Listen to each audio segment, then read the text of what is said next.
talk about the pelvic floor, or what we now call the core floor. Floors create the bottoms of our homes, so it makes sense to use the term floor when describing this part of our body, as it is the bottom of our pelvic region.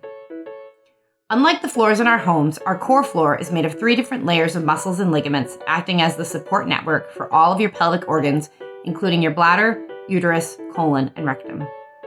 Did you know there are actually 10 different muscle groups down there? Before we can train them properly, it's important to understand a little bit more about them. The first layer is superficial and is made of 3 different muscles.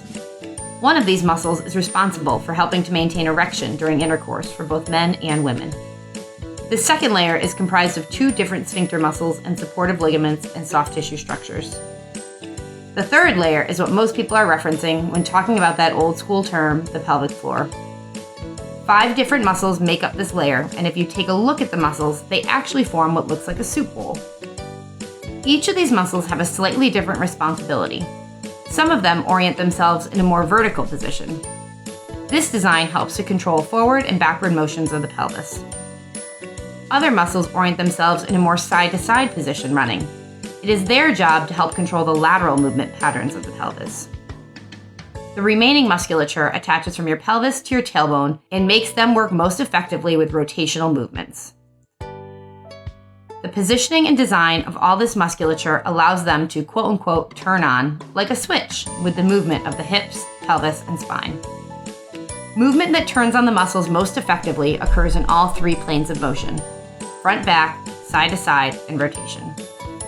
If you have some difficulty moving in one of those planes because of tightness, weakness, pain, fear, or just general life habits, any of the core floor musculature can actually start to quote-unquote turn off and become weaker, tighter, and potentially more painful.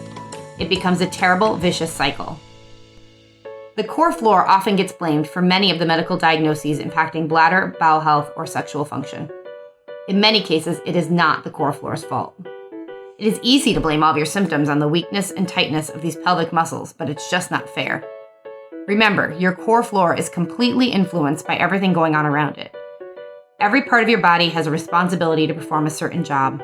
When jobs are not being performed optimally, other body parts will be affected and symptoms can be caused by other underlying problems.